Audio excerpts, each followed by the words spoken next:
Hello मेरे प्यारे बच्चों, आप कैसे हैं भाई सभी। एक बार फटाफट से ये चेक कर लो, ऑडियो वीडियो सारी की सारी चीज़ें क्लियर है। जल्दी से बेटा, सबको वॉइस प्रॉपर वे में आ रहा है? बिल्कुल बेटा। आगे की क्लास हम लोग बेटा कंटिन्यू करेंगे। आप सब लोग कैसे हैं? एकदम मस्त होंगे, बिंदास होंगे, सारी चीज़ें एकदम एक्यूरेसी में चल रही होंगी भाई। लास्ट क्लास में तो मज़ा आ गया होगा आप लोगों को। आप लोगों की जैसी चीज़ें मिल गई हैं ना, आज भी कुछ ऐसे ही मिलने वाला है, समझ लो आप। तो बेटा कल तक की क्लास हम लोग डिस्कस कर चुके हैं कि भाई ग्रोथ हम लोगों का टॉपिक हो गया, रिप्रोडक्शन हम लोगों का टॉपिक हो गया। लिविंग बींग्स को डिफाइन करने के लिए बेटा जो प्रॉपर्टीज है वो प्रॉपर्टीज हम लोग चल रहे हैं अपने टॉपिक्स में। तो आज के बेटा लेक्चर की हम लोग शुरुआत करते हैं। तो आज के लेक्चर में हम लोगों को क्या टॉपिक रहने वाला है, उस टॉपिक को मैं डिफाइन कर देता हूं बेटा कि हम लोगों के लिए जो बेटा डिफाइनिंग प्रॉपर्टीज है, क्या है बेटा, डिफाइनिंग जो प्रॉपर्टीज है, उस डिफाइनिंग प्रॉपर्टीज में सबसे फर्स्ट जो मेन डिफाइनिंग प्रॉपर्टीज रहेगी उसको बेटा नाम क्या दिया जाए। तब आपको बेटा आंसर क्या देना है। तब फर्स्ट केस रहेगा बेटा डिफाइनिंग प्रॉपर्टीज में मेटाबॉलिज्म। क्या रहेगा बेटा? मेटाबॉलिज्म एक डिफाइनिंग प्रॉपर्टीज है जो लिविंग बींग्स को डिफाइन करती है, इसका कोई भी एक्सेप्शन नहीं है, इसका कोई भी एक्सेप्शन नहीं है, ये बात याद रखोगे। अब मेटाबॉलिज्म बोलना किसको है, मेटाबॉलिज्म क्या है, ये कैसे कैसे होगा, किस हिसाब से होगा, हम लोगों की बॉडी में कैसे होगा, लोअर ऑर्गेनिज्म में कैसे होगा बेटा, ये सारे के सारे क्राइटेरिया हम लोग इस टॉपिक के अंदर कवर करने वाले हैं। तो बेटा स्टार्ट करते हैं आज की क्लासेस। बेटा मेटाबॉलिज्म वर्ड आने से पहले हम लोग किसी भी बेटा ऑर्गेनिज्म की अगर बात कर लें कि भाई कोई भी ऑर्गेनिज्म हो, वो यूनिसेलुलर भी हो सकता है, वो मल्टी सेलुलर भी हो सकता है। तो पहले तो तुम लोग यही बात कर लो कि भाई जो ऑर्गेनिज्म है वो ऑर्गेनिज्म बेटा यूनिसेलुलर की बात करें, यूनिसेलुलर के साथ साथ बेटा हम लोग मल्टी सेलुलर की बात करें। मल्टी सेलुलर और यूनिसेलुलर के केस में बेटा जब ऑब्जर्व किया जाए तो इसके अंदर हम लोग किसको इंक्लूड करते हैं, तब आंसर तुम लोग बोलेंगे बेटा मोनेरा, और किसको इंक्लूड किया जाए तब तुम लोग बेटा आंसर देंगे प्रोटिस्टा। मोनेरा में सर कौन आते हैं? तो मोनेरा के बेटा केस में तुम लोग याद रखोगे कि सर मोनेरा के केस में हम लोग किसको डालें, तब आंसर बेटा तुम लोग बोलते हैं कि इसके अंदर हम लोग बैक्टीरिया को डालते हैं। प्रोटिस्टा के अंदर किसको इंक्लूड किया जाए, तो इसके अंदर सर हम लोग इंक्लूड कर सकते हैं बेटा अमीबा को।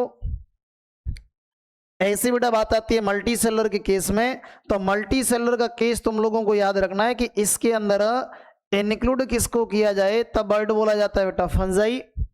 फंजाई के साथ साथ किसको इंक्लूड करते हैं, तब तुम लोग बोलते हैं बेटा प्लांट, और प्लांट के साथ साथ किसको इंक्लूड किया जाए, एनिमल।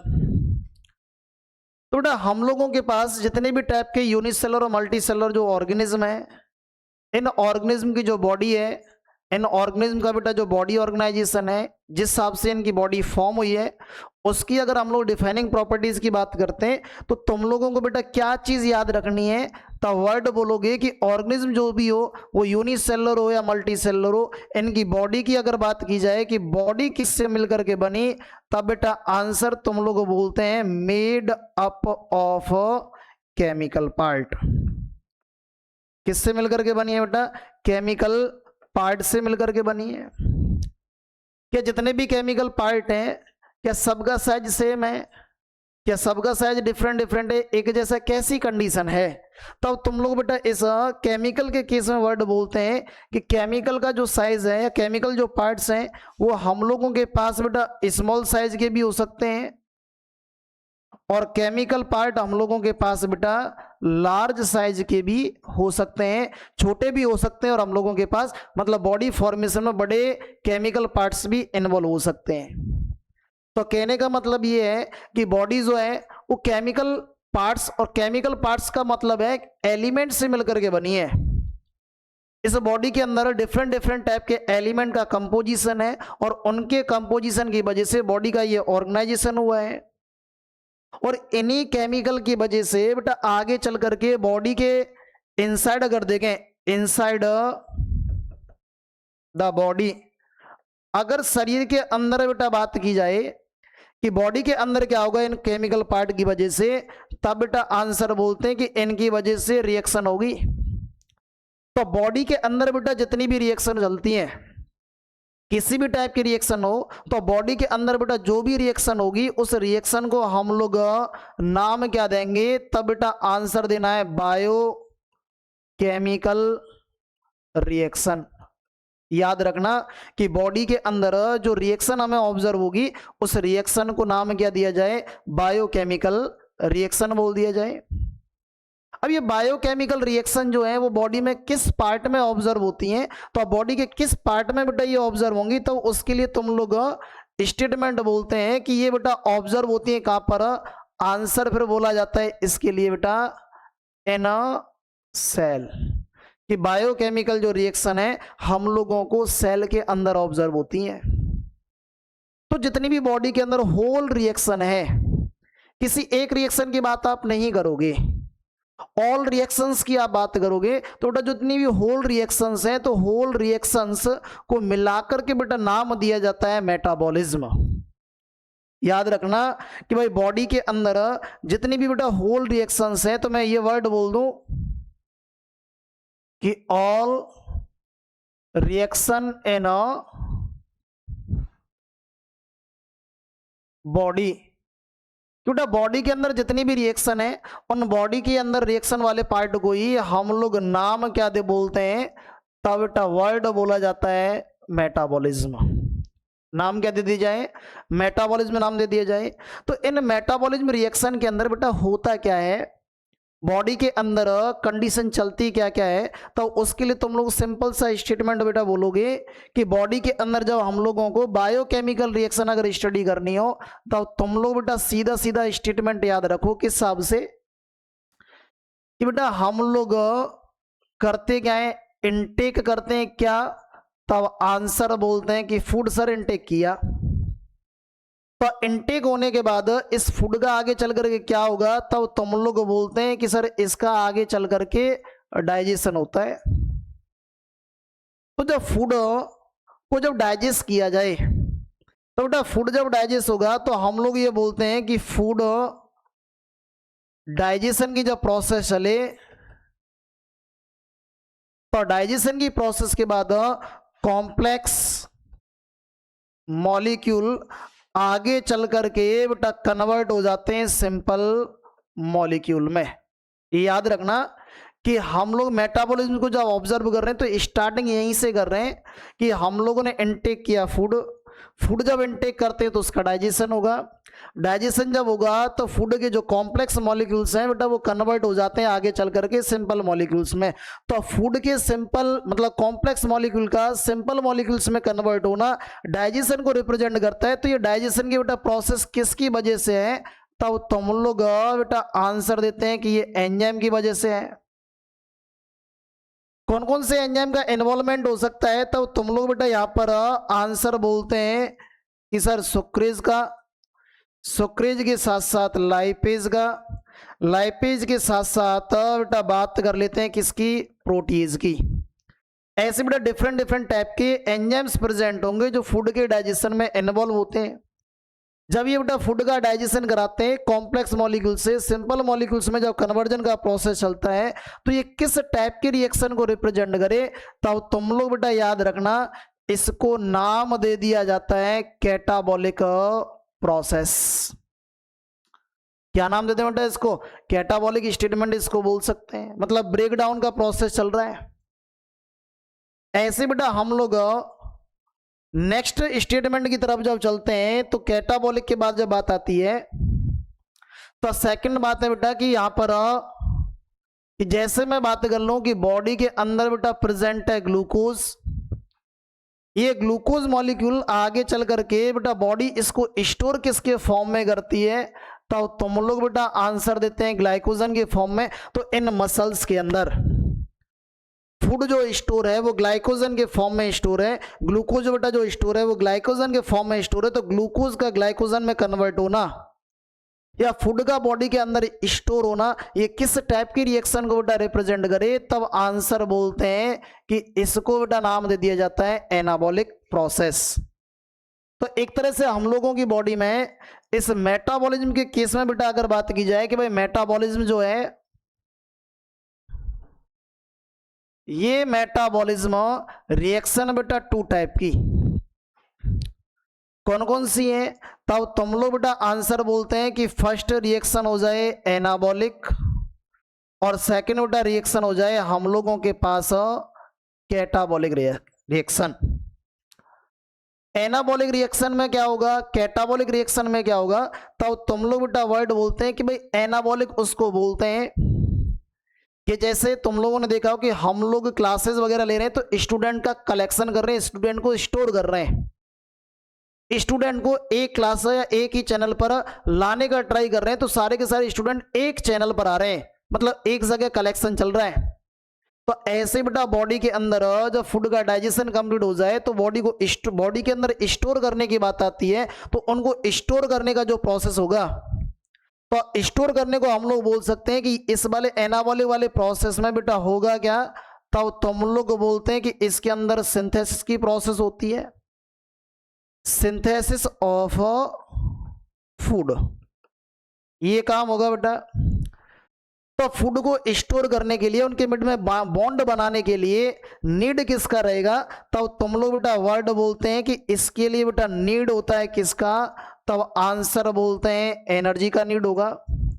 तो जिस रिएक्शन के अंदर एनर्जी का नीड हो, जैसे हम लोग बेटा या तुम लोग की बात कर लें कि तुम लोगों को मोटिवेट रखने के लिए तुम लोगों की क्लास कंटिन्यू एकदम जबरदस्त तरीका से चले, तो हम लोग तुम लोगों में बूस्टर एनर्जी देते हैं, तुम लोगों को मोटिवेट करते हैं कि भाई ये करना है, वो करके रहेंगे, ये करेंगे, तो ये सारी की सारी क्या एनर्जी तुम लोगों के लिए इनपुट कर रहे हैं। तो इस फूड सिंथेसिस प्रोसेस के लिए जब एनर्जी का नीड है, तब इसके लिए बेटा हम लोग नाम क्या देंगे, तब तुम लोग बेटा याद वर्ड बोलोगे कि ये बेटा जो एनाबॉलिक प्रोसेस है उसको बेटा नाम दिया जाता है एंडोथर्मिक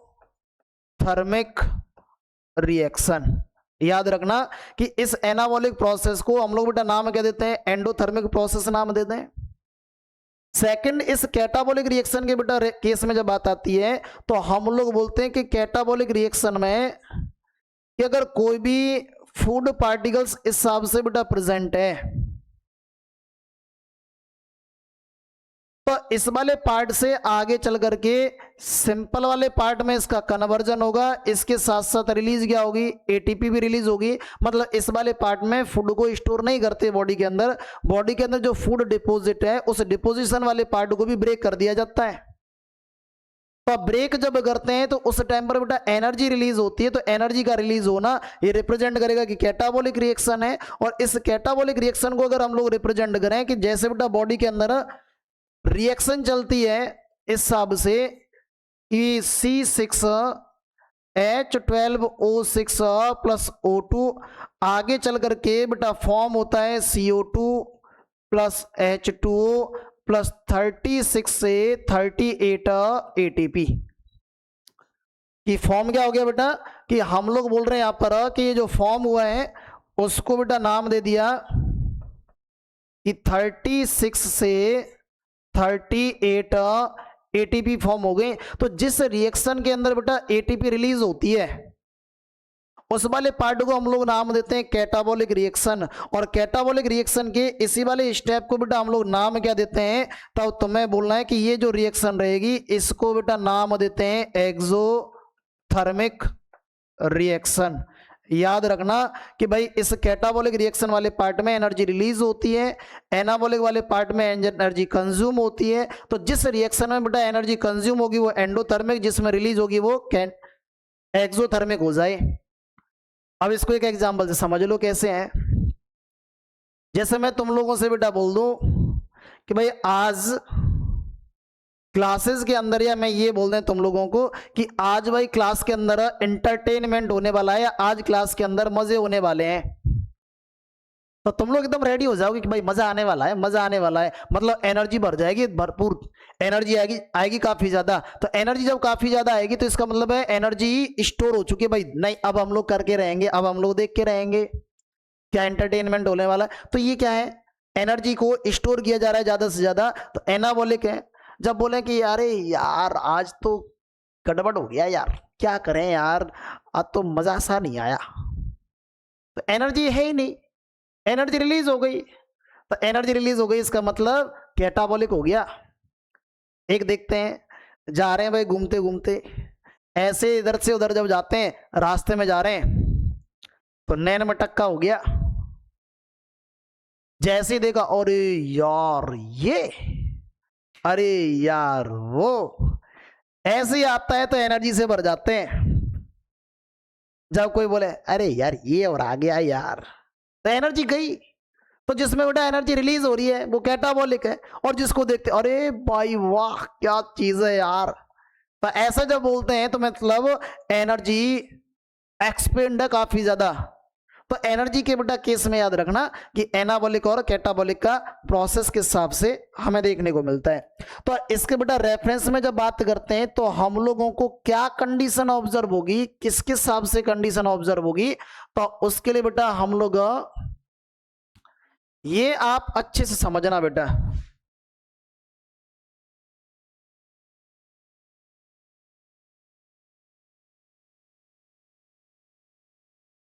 ये बेटा पॉइंट है, इन पॉइंट को आप अच्छे से समझोगे। अब ये मत बोलना कि सर आप फीमेल को ही क्यों लेते हैं, कभी मेल को भी ले लिया करो। अरे भाई मेल कैसे ले लूं, मैं खुद ही मेल हूं, मेल थोड़ी ना ले सकता। तो ये आप लोग समझ जाया करो भाई कि कौन किस किस हिसाब से लिया जाता है। अब ये भी मत बोलना कि सर आपका मामला फिर गड़बड़ है, गड़बड़ नहीं है भाई, सारी चीजें ओके हैं। चीजें समझाने के लिए जिस हिसाब का डायग्राम अच्छे से अच्छे मिलेगा वही बेटा एक्सप्लेन करेंगे। अब देखो क्या है, बॉडी ने बेटा गेन की ऑक्सीजन, और ऑक्सीजन गेन करने के बाद आगे चल करके फॉर्म क्या करा दी, CO2। तो CO2 फॉर्म कराने के लिए भी तो कोई ना कोई रिएक्शन चली होगी, तो वो भी मेटाबॉलिज्म है। ऐसे बेटा आगे चल करके वाटर वाले पार्ट की बात करते हैं तो वाटर वाला पार्ट भी तो बेटा आगे चल करके स्टोर होगा। तो ऐसा तो है नहीं है कि तुम लोग जितना पानी पीते हो उसको बॉडी स्टोर कर लेती है, तो बॉडी पानी पीने के बाद देखना बेटा उसको बॉडी से आउट भी कर देती है। तो जितना उसका कंज्यूम कर रहा है तो कंज्यूम होने के लिए भी तो प्रोसेस चला होगा। ऐसे बेटा हम लोग फूड वगैरह खाते हैं तो किसी किसी का तो मन पसंदीदा फूड है, तो फूड बेटा जब हम लोग खाते हैं तो फूड से आगे चल करके हम लोग जब देखते हैं तो हीट रिलीज होती है, एनर्जी रिलीज होती है। तो फूड का डाइजेशन करना, डाइजेशन से हीट का रिलीज होना, ये भी तो कोई रिएक्शन है। इन सब के बाद जो बच रहा है वो बचा हुआ पार्ट बेटा ये है। सब करते हैं मॉर्निंग में जोर लगा के वही सा, और आगे का तुम लगा लो फिर।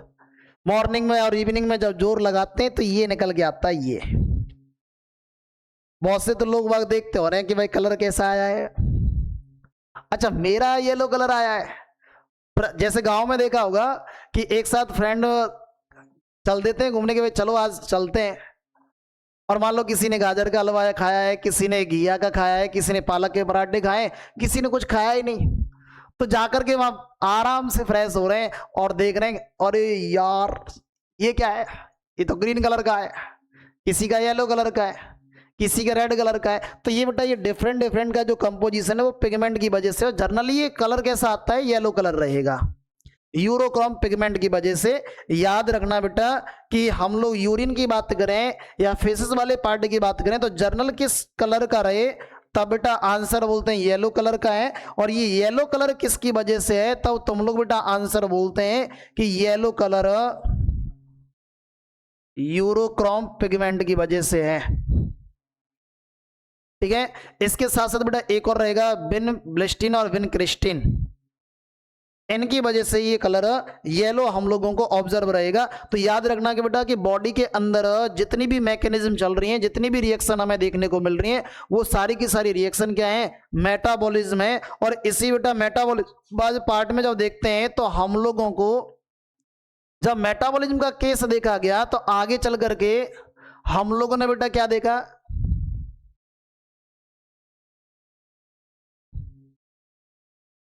कि बेटा हम लोग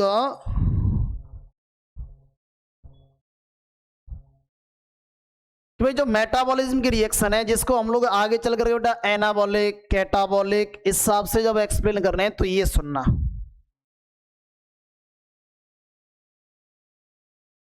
सुनो बेटा ये कि भाई आइडेंटिफाई करना बेटा कि ये रिएक्शन किस हिसाब की है, कौन सी है।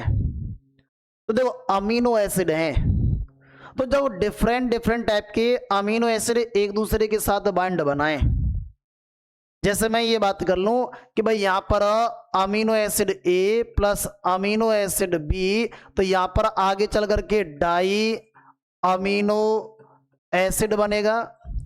ऐसे बेटा बहुत सारे अमीनो एसिड जब जुड़ते हैं तो पॉलीपेप्टाइड चेन बनती है।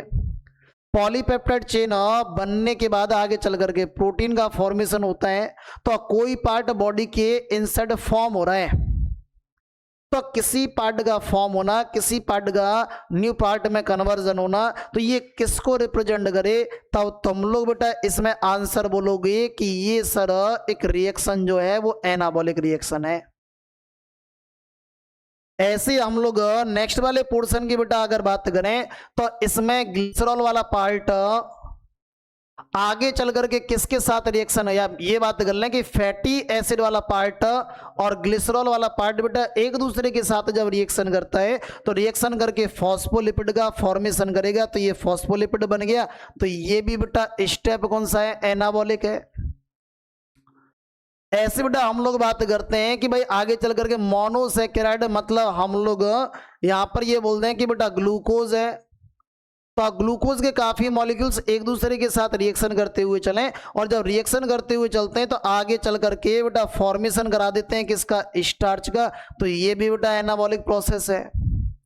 ऐसे बेटा हम लोग न्यूक्लियोसाइड से न्यूक्लियोटाइड फिर डीएनए और आरएनए का फॉर्मेशन होता है, तो ये भी रिएक्शन क्या है, एनाबॉलिक है।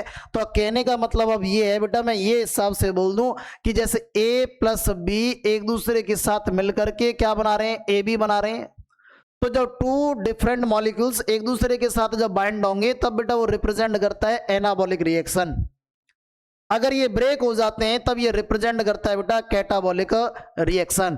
तो एनाबॉलिक और कैटाबॉलिक में बेटा डिफरेंस याद रखना कि किसके हिसाब से हमें एनाबॉलिक और कैटाबॉलिक की कंडीशन देखने को मिले बेटा। नेक्स्ट बेटा हम लोग आगे चल करके इसी मेटाबॉलिज्म के केस में बेटा जब बात करते हैं,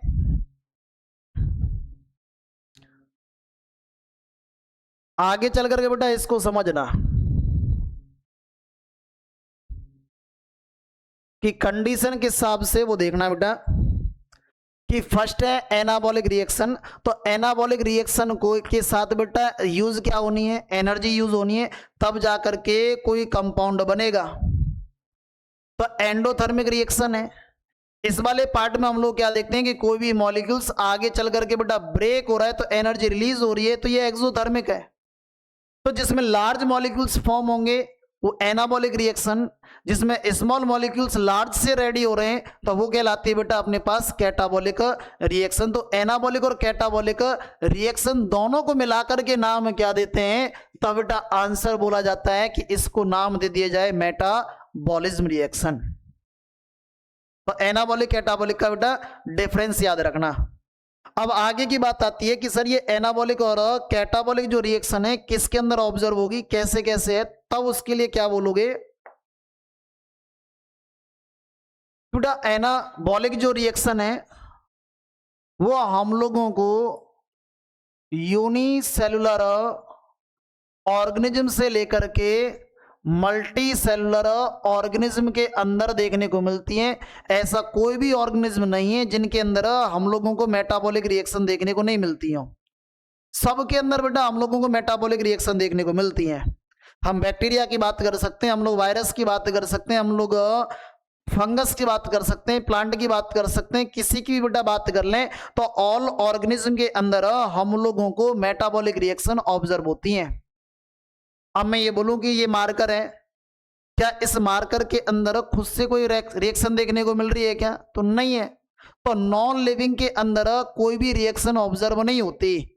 तो याद रखना कि बेटा मेटाबॉलिक जो रिएक्शन है वो आगे चल करके non living organism is not show,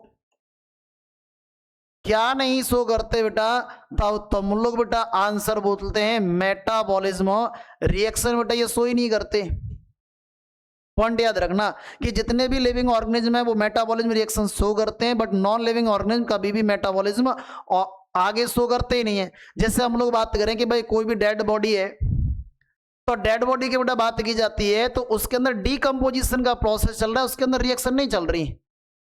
तो डीकंपोजिशन का प्रोसेस एक अलग स्टेप है, और उसके अंदर सेल पर अगर कोई रिएक्शन चल रही होती तब मेटाबॉलिज्म हम लोग बोलते हैं। तो डेड बॉडी के अंदर भी हम लोगों को कोई भी रिएक्शन ऑब्जर्व नहीं होती, ये याद रखनी है बेटा बातें।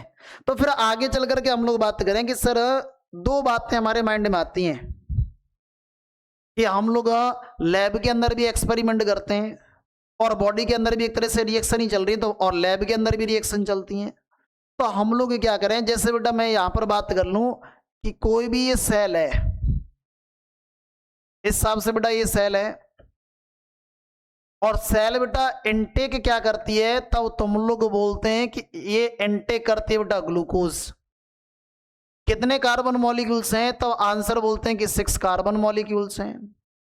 तो जैसे बेटा इस ग्लूकोज को सेल इनटेक करेगी, सेल ने जैसे बेटा इसको गेन किया, तो गेन करने के बाद बोला क्या जाता है कि ग्लूकोज मॉलिक्यूल आगे चल करके कन्वर्ट होता है बेटा ग्लूकोज 6 फॉस्फेट में।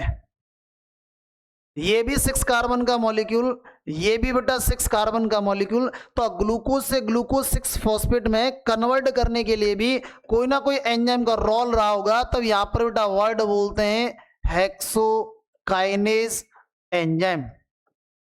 याद रखना कि इसको बेटा नाम क्या दे दिया जाता है, हेक्सोकाइनेज नाम दे दिया जाए। अब ग्लूकोज 6 फॉस्फेट आगे चल करके बेटा कन्वर्ट किस में होगा, तब आंसर तुम लोग बोलेंगे बेटा कि फ्रक्टोज 6 फॉस्फेट में। ये भी 6 कार्बन का है, ये ग्लूकोज है, ये फ्रक्टोज है, ये भी 6 कार्बन का, ये भी 6 कार्बन का। तो यहां पर कौन सा एंजाइम यूज करेंगे, तब तुम लोग बोलेंगे बेटा यहां पर जो एंजाइम यूज किया गया वो आइसोमरेज है। अब इस फ्रक्टोज 6 फॉस्फेट को आगे चल करके किस में कन्वर्ट किया जाए, तब बेटा तुम लोग बोलते हैं कि ये फ्रक्टोज 1,6 बाई फॉस्फेट में कन्वर्ट होगा। और फ्रक्टोज 1,6 बाई फॉस्फेट में कन्वर्ट हो तो ये भी कितने कार्बन का, 6 कार्बन का मॉलिक्यूल है। इसको कन्वर्ट किसने किया, तब बेटा आंसर बोलते हैं कि इसको कन्वर्ट करने वाला जो है वो है हेक्सोकाइनेज। तो जिस जिस जगह पर मैंने हेक्सोकाइनेज यूज किया है, समझ लो उस वाले एरिया में नीड किसका है, तब तुम लोग बोलोगे कि इस एंजाइम को फंक्शन करने के लिए एटीपी चाहिए, इस वाले पार्ट को भी बेटा फंक्शन करने के लिए एटीपी का नीड रहेगा। तो मैं सिखाना क्या चाह रहा हूं वो पॉइंट सुनना कि जब सेल ग्लूकोज इनटेक करती है और इनटेक करने के बाद उसको आगे चल करके बेटा स्मॉल या सिंपल मॉलिक्यूल्स में कन्वर्ट करती हुई जा रही है, और सिंपल मॉलिक्यूल्स में जब बेटा कन्वर्ट करती हुई जाए तो आगे चल करके क्या होगा कि ये फ्रक्टोज 1,6 बाई फॉस्फेट रिजल्ट में क्या बनाएगा, लास्ट एंड प्रोडक्ट क्या बनाए, तब तुम लोग बेटा आंसर बोलते हैं कि ये एंड प्रोडक्ट के तौर पर बनाता है पायरुविक एसिड। साथ साथ में और क्या बनाता है, तब तुम लोग बोलेंगे बेटा कि यहां पर फॉर्म करता है एटीपी। तो एनर्जी रिलीज हो गई। तो ग्लूकोज मॉलिक्यूल से बेटा जब एनर्जी रिलीज हो रही है तो ये किस टाइप की रिएक्शन है, तब तुम लोग आंसर बोलते हैं कि ये वाली जो रिएक्शन अभी जस्ट बोला है कि ये वाली जो रिएक्शन है बेटा वो कैटाबॉलिक रिएक्शन हो जाए। कौन सी रिएक्शन हो जाए बेटा, कैटाबॉलिक रिएक्शन हो जाए। तो ऐसी सेम रिएक्शन अगर हम लोग लैब में कंप्लीट कर दें, मैं हिसाब से बोल दूं कि बेटा हम लोगों के पास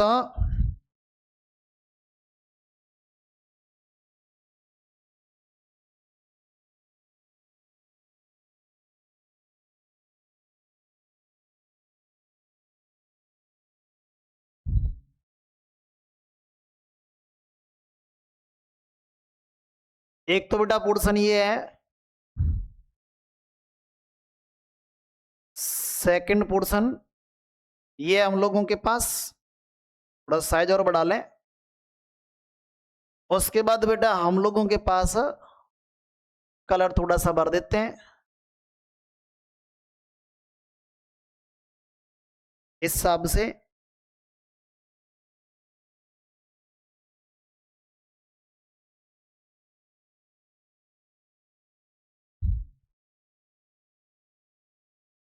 इस हिसाब से बेटा ये कोई भी फ्लास्क ट्यूब है, इसकी हम लोग बात कर रहे हैं बेटा। लैब के अंदर बेटा हम लोगों ने ये कोई भी ट्यूब ले ली। अब देखना बेटा इसके अंदर कैसे कैसे स्टेप चलेगा।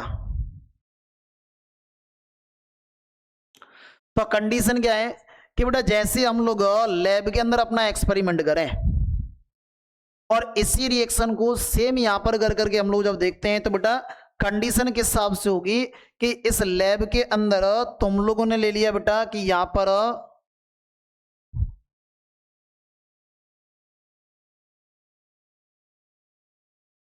पर बेटा प्रेजेंट है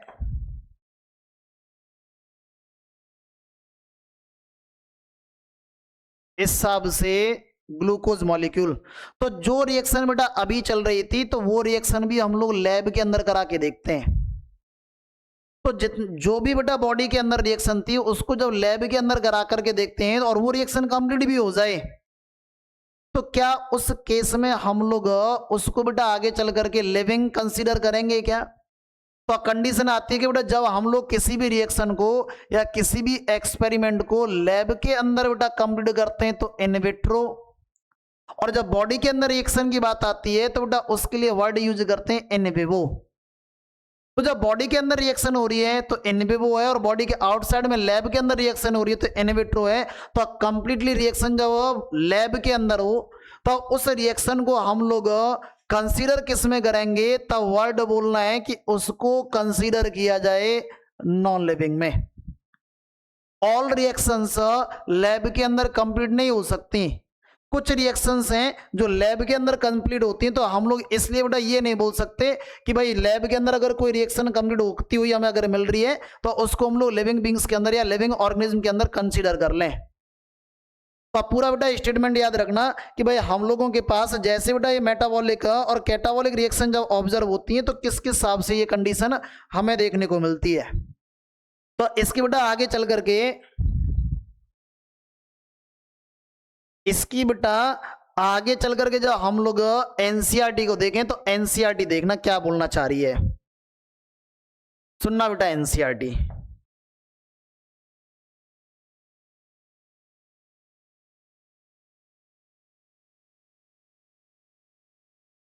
सुनो बेटा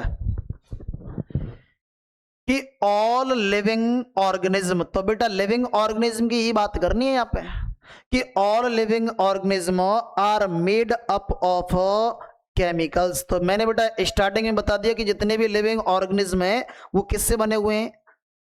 केमिकल वाले पार्टों से मिलकर के बने हुए हैं। फिर नेक्स्ट बात आती है कि all plants animal fungi and microbes, कि ऑल की बेटा अगर बात की जाए इन सब की बेटा हम लोग बात करते हैं तो ये बेटा सब के सब क्या शो करते हैं? मेटाबॉलिज्म शो करते हैं। तो लाइन भी लिखी हुई है कि सभी पौधे जानवर कवक और सूक्ष्म जीवों में मेटाबॉलिज्म होता है। ऐसा कोई भी ऑर्गेनिज्म नहीं है जिसके अंदर मेटाबॉलिज्म नहीं होता। ऑल ऑर्गेनिज्म के अंदर मेटाबॉलिज्म ऑब्जर्व होगा। नेक्स्ट बेटा आगे चल करके फिर क्या बोला गया है कि metabolic reaction can be demonstrated outside a body in cell free system, कि हम लोग मेटाबॉलिज्म को बॉडी के आउटसाइड किसी भी फ्री सिस्टम में अगर ऑब्जर्व करते हैं, लैब के अंदर अगर ऑब्जर्व करते हैं, तो उसको आगे चल करके हम लोग किस में कंसीडर, ना तो उसको नॉन लिविंग बोल सकते और ना ही उसको हम लोग लिविंग कंडीशन में कंसीडर कर सकते हैं। अगर एक आंसर बोला जाए तो नॉन लिविंग ही कंसीडर तुम्हें करना है बेटा, ठीक है? इस हिसाब से तुम्हें रखना है। और ये एक्सपेरिमेंट कहां पर चल रहे हैं? तो तुम लोग बेटा बोलते हैं कि ये टेस्ट ट्यूब के अंदर ये हम लोग रिएक्शन बेटा देख रहे हैं, टेस्ट ट्यूब के अंदर ये प्रोसेस हमें देखने को मिलेगी। फिर आगे चल करके क्या बोला गया है इसी के अंदर कि while metabolism is a defined feature of all living. तो फीचर कैसा है? तो तुम लोग बेटा याद रखोगे डिफाइनिंग फीचर है, इसका कोई भी एक्सेप्शन नहीं है। फिर आगे चल करके बोला है isolated metabolic reaction in vitro, किसमें बेटा? इन विट्रो कंडीशन है। तो इन विट्रो कंडीशन में क्या कंडीशन रहेगी? नॉन लिविंग की कंडीशन रहेगी कि भाई अगर लैब के अंदर ये कोई रिएक्शन होती है तो उसको बेटा हम लोग नॉन लिविंग में ही कंसीडर करते हैं। और ऐसा कोई भी ऑर्गेनिज्म नहीं है जो आगे चल करके मेटाबॉलिज्म शो नहीं करता, वो सारे के सारे ऑर्गेनिज्म मेटाबॉलिज्म रिएक्शन शो करते हैं बेटा। तो ये पॉइंट याद रखना कि मेटाबॉलिज्म की जो कंडीशन है वो किस किस हिसाब से हमें देखने को मिले बेटा। आगे चल करके बेटा वर्ड बोला गया है कि जैसे बेटा मेटाबॉलिज्म कंप्लीट हो जाए, फर्स्ट डिफाइनिंग फीचर हम लोगों का कंप्लीट हो जाए, तो सेकंड डिफाइनिंग फीचर कौन सा रहे? तो सेकंड बेटा defining feature, second defining feature की बेटा अगर हम लोग बात करते हैं तो इसमें आता है सेलुलर ऑर्गेनाइजेशन। क्या आ जाए बेटा? सेलुलर ऑर्गेनाइजेशन आ जाए, कोशिकीय संगठन आ जाए। तो ये सबको पता है कि बॉडी बेटा डिफरेंट डिफरेंट पार्टों से मिलकर के बनी है। तो डिफरेंट डिफरेंट पार्ट की जब बात करते हैं कि किस किस से मिलकर के बेटा ये बनी है, तो तुम लोग बेटा अच्छे से बोलते हैं कि ये जो पार्ट बॉडी का है, हम लोग बेटा स्टार्टिंग करते हैं कि भाई बॉडी में के फॉर्म जब हुआ होगा तो एटम, एटम वाले पार्ट से क्या रेडी हुआ होगा, तो वर्ड बोला जाए बेटा मॉलिक्यूल्स। मॉलिक्यूल्स भी कितने टाइप के? तो टू टाइप्स के रहेंगे बेटा, micro molecules and macro molecules. In molecules की वजह से क्या रेडी हुए होंगे, तब आंसर बोला जाता है कि बेटा ऑर्गेनेल्स। ऑर्गेनेल से आगे चल करके इनका जो कंपोजिशन रहा होगा वो सेल, और सेल से बेटा आगे चल करके क्या रेडी हुए होंगे, तब आंसर बोला जाए टिश्यू। और टिश्यू से बेटा आगे चल करके क्या बोला जाए, तो ऑर्गन। ऑर्गन से आगे चल करके क्या बोला जाए, तो वर्ड बोला जाता है बेटा ऑर्गन सिस्टम। और ऑर्गन सिस्टम से आगे चल करके क्या बनती है, तब वर्ड बोला जाता है बॉडी। ये तो हमारे केस में, एनिमल्स के केस में। अगर हम लोग बेटा यहाँ पर प्लांट के केस में अगर बात करते हैं, तो प्लांट का केस याद रखना कि इस टिश्यू के बाद, टिश्यू के बाद बेटा हम लोग सीधा बात करते हैं टिश्यू सिस्टम की, और टिश्यू सिस्टम के बाद फिर बेटा बात करते हैं डायरेक्ट प्लांट बॉडी की।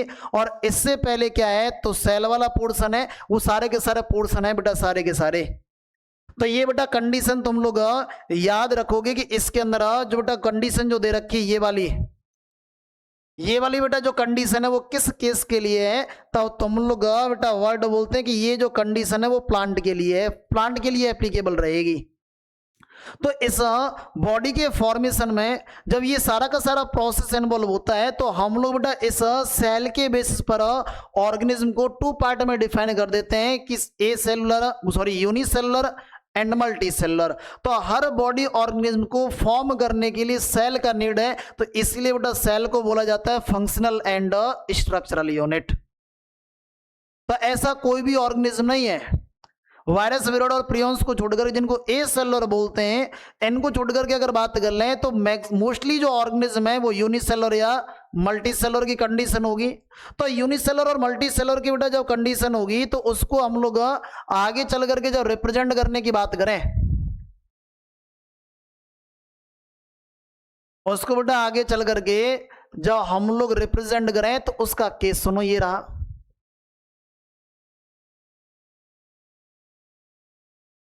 इस हिसाब से बेटा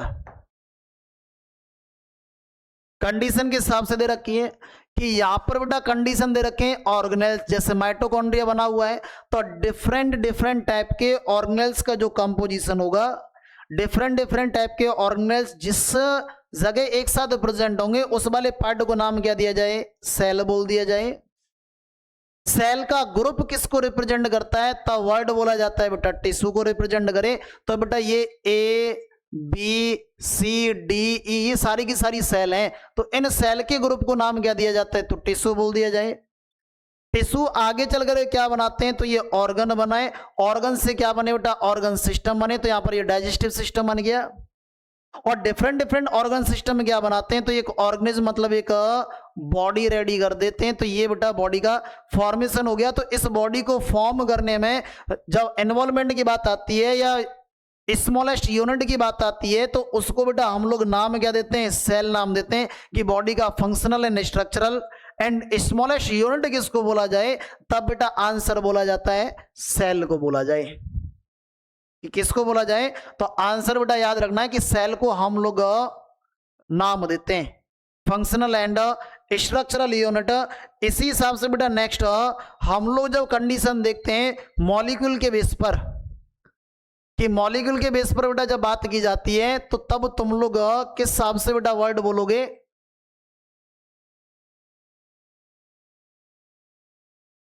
इस हिसाब से बेटा। तो कंडीशन सुनना इसकी किस हिसाब से दे रखी है कि यहां पर एटम वाला पार्ट, एटम से बन गए बेटा मॉलिक्यूल, और मॉलिक्यूल भी बेटा टू टाइप के रहते हैं हम लोगों के पास, माइक्रो मॉलिक्यूल और मैक्रो मॉलिक्यूल। ये माइक्रो और मैक्रो मॉलिक्यूल्स, यहां पर मैक्रो मॉलिक्यूल्स रिप्रेजेंट किया हुआ है, तो मैक्रो और माइक्रो मॉलिक्यूल्स रेडी क्या करेंगे, तो ऑर्गेनेल। ऑर्गेनेल से क्या रेडी होगा, तो सेल, सेल से बेटा टिश्यू, टिश्यू से ऑर्गन, ऑर्गन से ऑर्गन सिस्टम, लास्ट में जाकर के रेडी क्या हो जाती है, एक बॉडी रेडी हो जाती है। तो इस हिसाब से डिफरेंट डिफरेंट टाइप का कंपोजिशन जब अरेंज होता हुआ चलता है, तो लास्ट में जाकर के बेटा जो स्ट्रक्चर रेडी होती है, उस स्ट्रक्चर को हम लोग नाम दे देते हैं ऑर्गेनिज्म। तो ये ऑर्गेनिज्म जो है वो यूनिसेलुलर भी हो सकता है, ये ऑर्गेनिज्म बेटा मल्टी सेलुलर भी हो सकता है। तो याद रखना कि यूनिसेलुलर और मल्टी सेलुलर ऑर्गेनिज्म की कंडीशन किस किस हिसाब से है। यहां तक कि बेटा पॉइंटों में कोई भी प्रॉब्लम्स नहीं आनी चाहिए कि किस हिसाब से कैसे कैसे कंडीशन है। तो आज की क्लास में बेटा मैंने 2 टॉपिक डिस्कस किए, metabolism and cellular organisation. Last topic एक रह गया है कॉन्शियसनेस। तो कॉन्शियसनेस भी टॉपिक करेंगे बेटा नेक्स्ट क्लास के अंदर, और कुछ एमसीक्यूज क्वेश्चन है इन टॉपिक से रिलेटेड, तो उन टॉपिक से रिलेटेड बेटा एमसीक्यू क्वेश्चन भी करेंगे। और क्लासेस बेटा जो रहेगा वो लाइव क्लास रहेगा। एक बार और बता दूं बेटा, कल से हम लोगों का लाइव क्लास स्टार्ट होने वाला है, और संडे टू संडे हम लोग बेटा मैराथन क्लासेस लिया करेंगे जो कि 12th बेस्ड रहेगी। और वीकली क्लासेस की बात करें तो बेटा कंप्लीटली 11th क्लासेस की रहेंगी। तो पूरा का पूरा बेटा याद रखना है कि क्लासेस किस किस हिसाब से रहेंगी, और क्लासेस के बेटा अंदर आज हम लोग जो टॉपिक डिस्कस कर चुके हैं, तो बेटा टॉपिक क्या क्या है तो वो याद रखना कि हम लोगों ने मेटाबॉलिज्म की जब बात की तो मेटाबॉलिज्म यूनिसेलुलर में भी ऑब्जर्व हुआ, मल्टी सेलुलर में भी ऑब्जर्व हुआ। मल्टी सेलुलर में किसको कंसीडर करते हैं, यूनिसेलुलर वाले पोर्शन में किसको कंसीडर करते हैं, तो बेटा याद रखना कि ये यूनिसेलुलर वाला पोर्शन हो जाए, और इस वाले पोर्शन की बेटा अगर बात की जाए तो ये हम लोगों के पास मल्टी सेलुलर वाला पोर्शन हो जाए। ऐसे बेटा हम लोग नेक्स्ट बात करते हैं कि ऑर्गेनिज्म जो है इनकी बॉडी किससे मिलकर के बनी है, तो केमिकल पार्ट से मिलकर के बनी है। केमिकल पार्ट्स का साइज स्मॉल भी हो सकता है और लार्ज भी हो सकता है हमारे पास। केमिकल पार्ट जब बॉडी के इनसाइड की बात करते हैं कि केमिकल रिएक्शन शो करते हैं, तो उन केमिकल रिएक्शन को बेटा नाम क्या दिया गया, बायोकेमिकल रिएक्शन। फिर आगे बेटा डिस्कस किया गया यहाँ पर कि भाई ऑल रिएक्शन जो बॉडी के अंदर चलती हैं उन रिएक्शन को हम लोग नाम क्या देते हैं, तो आंसर बोलते हैं बेटा मेटाबॉलिज्म, उसको नाम देते हैं। जब फूड इनटेक होता है तो इनटेक होने के बाद फूड का जब डाइजेशन होता है, तो डाइजेशन जब होगा तो स्मॉल पार्टिकल्स में वो कन्वर्ट होता है, तो जो कि बेटा रिप्रेजेंट करता है कैटाबॉलिक रिएक्शन को। तो कैटाबॉलिक रिएक्शन यहाँ पर हमें देखने को मिल जाए। फिर आगे चल करके वर्ड बोला गया है कि भाई ग्लूकोज का ग्लाइकोजन में कन्वर्ट होना, बॉडी के अंदर स्टोर किया जा रहा है। अगर कोई भी मटेरियल वाला पार्ट बॉडी के अंदर स्टोर होता है तो वो एनाबॉलिक रिएक्शन है। फिर आगे चल करके बेटा रिएक्शन एक्सप्लेन किए एनाबॉलिक और कैटाबॉलिक, और एनाबॉलिक कैटाबॉलिक के केस में बेटा स्टेटमेंट बोला गया है कि यहां पर अगर फूड का सिंथेसिस का प्रोसेस है तो एनाबॉलिक है, एनर्जी का नीड हो रहा है तब भी बेटा ये एनाबॉलिक प्रोसेस है, और प्रोसेस को नाम क्या दिया जाता है, तो एंडोथर्मिक ये रिएक्शन हो जाती है। कैटाबॉलिक वाले पार्ट में ये आगे चल करके ब्रेक होते हैं, एनर्जी रिलीज होगी, तो कंडीशन कैसी कहलाती है बेटा, एक्सोथर्मिक ये रिएक्शन कहलाए। तो हम लोगों की बॉडी में जो CO2 रिलीज होती है वो किस टाइप की रिएक्शन है, तो एक्सोथर्मिक वो रिएक्शन कहलाती है। ऐसे बेटा नेक्स्ट बात आती है कि यहां पर एक मेटाबॉलिज्म को रिप्रेजेंट किया हुआ है। नेक्स्ट बेटा इसी हिसाब से आगे चल करके फिर यहां पर एनाबॉलिक के स्टेप थे सारे के सारे। एनाबॉलिक के बाद बेटा नेक्स्ट दोनों में डिफरेंस किया है कि भाई किस हिसाब से किस में एनर्जी यूज हो रही है, किस में एनर्जी रिलीज हो रही है। तो एनर्जी रिलीज होती है कैटाबॉलिक में, कंज्यूम होती है बेटा एनाबॉलिक वाले पार्ट के अंदर। नेक्स्ट यूनिसेलुलर से लेकर के मल्टी सेलुलर ऑर्गेनिज्म शो करते हैं क्या, मेटाबॉलिज्म की प्रोसेस, बट नॉन लिविंग के अंदर कभी भी मेटाबॉलिज्म ऑब्जर्व नहीं होता। फिर बेटा आगे चल करके बात आती है कि ग्लूकोज का जब हम लोग ब्रेकडाउन की कंडीशन जब देखते हैं तो इस हिसाब से कैटाबॉलिक रिएक्शन का प्रोसेस चलता है। कैटाबॉलिक रिएक्शन के बाद बेटा फिर हम लोग देखते हैं कि अगर लैब के अंदर भी इन विट्रो केस में अगर देखते हैं, लैब के अंदर अगर हम लोग एक्सपेरिमेंट करके देखते हैं तो लैब के अंदर जो रिएक्शन हो रही है बॉडी की जैसी रिएक्शन हो रही है तो उसको किसके अंदर कंसीडर किया जाए, तो नॉन लिविंग में कंसीडर करते हैं। लेकिन ये भी बोल सकते हैं कि neither living nor non living, ना तो वो सजीव है ना वो निर्जीव है। अगर इनमें से एक डिफाइनिंग प्रॉपर्टी बोलता है तो नॉन लिविंग कंसीडर तुम लोग कर सकते हैं। मतलब लैब के अंदर जितने भी रिएक्शन हमें देखने को मिलेंगे वो सारी की सारी रिएक्शन इन विट्रो के केस में जाती हैं, मतलब नॉन लिविंग के केस में हमें देखने को मिल जाए। इसके बाद बेटा ये एनसीईआरटी की लाइन है। एनसीईआरटी की लाइन के बाद बेटा नेक्स्ट सेलुलर ऑर्गेनाइजेशन है कि भाई सेलुलर ऑर्गेनाइजेशन जब देखते हैं कि ये बॉडी का फॉर्म हुआ किस हिसाब से, तो बॉडी के फॉर्मेशन का प्रोसेस है। ऑर्गेनाइजेशन में जब बात करते हैं तो मल्टी सेलर यूनिसेलर जो ऑर्गेनिज्म है वो इसी हिसाब से बेटा फॉर्म होते हैं। जब फॉर्म हो जाए तो आगे चल करके कंडीशन इस हिसाब से बेटा ये हमें ऑब्जर्व होती है। ऑब्जर्व होने के बाद आगे चल करके इस हिसाब से बेटा ये हम लोगों को सारे के सारे इवेंट देखने को मिल जाते हैं कि भाई किसकी कंडीशन किसके हिसाब से। तो बेटा ये हम लोगों का लेक्चर जो था बेटा इस क्लास में जाकर के हम लोग बेटा इस लेक्चर को यहीं पर क्लोज करेंगे। बेटा एक टॉपिक रह गया केवल कॉन्शियसनेस, कि कॉन्शियसनेस किस हिसाब से रहेगी, कंडीशन किसके हिसाब से है, तो वो देखनी है बेटा। इसके बाद बेटा सारी की सारी क्लासेस लाइव रहेंगी, कोई भी क्लासेस रिकॉर्डेड नहीं रहेगी।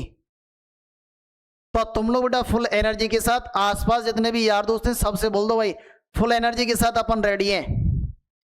अब 2 वे में क्लासेस चलेंगी, इधर से भी आंसर आएगा, इधर से भी रिप्लाई आएगा, इधर से भी बेटा उसका आंसर मिलेगा। तो चीजें बेटा साथ साथ करते हुए चलना है, नोट साथ साथ बनाते हुए चलने हैं। टारगेट है, सपना है एमबीबीएस का, तो करके दिखाना है, दम लगा करके रखनी है बेटा। तो टेंशन फ्री रहिएगा। तो मस्त आज की क्लासेस में बेटा कोई भी ऐसे टॉपिक नहीं था कि जो ज्यादा टिपिकल हो, बड़ा आसान टॉपिक था। लेकिन आगे की जो क्लासेस हैं बड़ी इंटरेस्टिंग क्लासेस हैं, टॉपिक भी बेटा उसी हिसाब से हम लोग डिस्कस करेंगे। जैसे मैं एक बात कर लूं, एक एग्जांपल बता दूं,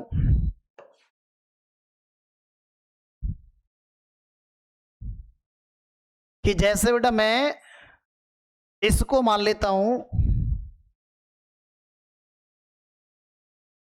इस हिसाब से बेटा,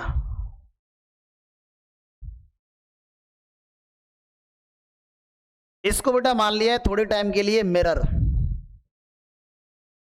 ये मान लेते हैं थोड़े टाइम के लिए मिरर है। यहां पर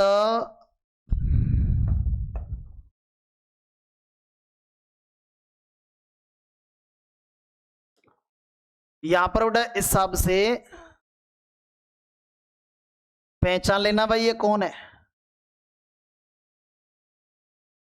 तुम में से तो नहीं है कोई, देख लियो बेटा सर ये कौन है, समझ जाओ वही है जो आप सोचना चाह रहे हो। तो बेटा ये जब इस मिरर में जब अपना इमेज देखे तो यहां पर बेटा इसका इमेज बनेगा। तो तुम लोग देखते हैं ज्यादातर गर्ल्स के केस में, बॉयज तो देखो बॉयज का तो बड़ा सिंपल है, जैसे ही मिरर के सामने देखते हैं वो कुछ नहीं देखते कि फेस कैसा है, वो ये देखते हैं कि बाल कैसे हैं। तो बालों को बेटा ऐसे तुरंत करने लग जाते हैं, बस उनका काम सिर्फ हेयर को देखना है, बाकी का कुछ नहीं है बॉयज का। गर्ल्स का क्या है, जैसे बेटा फेस देखती हैं तो देखने के बाद अच्छा ये भी सही है, अच्छा ये भी सही है, अच्छा मैं इतना सुंदर भी लग रही हूँ, इस हिसाब से करती क्या, मतलब कुछ भी है। तो ये बेटा कल की क्लासेस का एक टॉपिक रहेगा, तो कि कैसे कैसे किसके हिसाब से है। तो कल की क्लास भी बेटा इंटरेस्टिंग होने वाली है। कभी कभी हम लोग क्या है, देखते ही किसी को देखा और देखते ही मन डोलने लगा, मन में विचार आने लगे कि काश ये भी मेरे पास होता, कि काश मेरे पास ये भी होता, या काश ये मेरे पास भी होती जो भी देखा जाए तो कुछ ना कुछ चीजें तो होती। तो उस टाइम पर बॉडी के अंदर क्या चल रहा है, तो बॉडी में कैसे कैसे अपना बेटा रोल प्ले कर रही है। तो हम लोग ये देखते हैं कि बॉडी के अंदर अगर कोई भी बेटा बैक्टीरिया एंटर कर जाए, वायरस एंटर कर जाए, तो बॉडी किस हिसाब से उससे प्रोटेक्शन देती है, हम लोगों को फील कैसे होता है कि भाई गर्मी पड़ रही है कि नहीं पड़ रही। तो ये सारे के सारे बेटा कल के केसेस रहेंगे, ठीक है बेटा। तो आज की क्लास बेटा यहीं पर कंप्लीट होती है। तो कल की क्लास के लिए बेटा तैयार रहिएगा, मतलब मंडे को जो क्लास होगी उसके लिए बेटा तैयार रहिएगा। लाइव क्लास रहेगा, लाइव सेशन रहेगा और लाइव चीजें सारी की सारी डिस्कस होंगी, और एकदम एक से एक टॉपिक, एक से एक एग्जाम्पल बेहतरीन है। एक से एक चीज लाजवाब होगी और देखने में भी बड़ा मजा आएगा, तुमको भी मजा आएगा और मुझे दिखाने में भी मजा आएगा। देखते रहिएगा एक छोटे से ब्रेक के बाद, और ब्रेक भी छोटा सा नहीं है, कल का संडे है, अच्छे से रेडी रहिएगा। और बेटा आज तक के जो भी टॉपिक हैं उन टॉपिक को अच्छे से बेटा रीड कर लीजिएगा और उसमें देखते रहिएगा कि क्या क्या चीजें किस किस हिसाब से डिस्कस हुई हैं। ठीक है बेटा, ओके।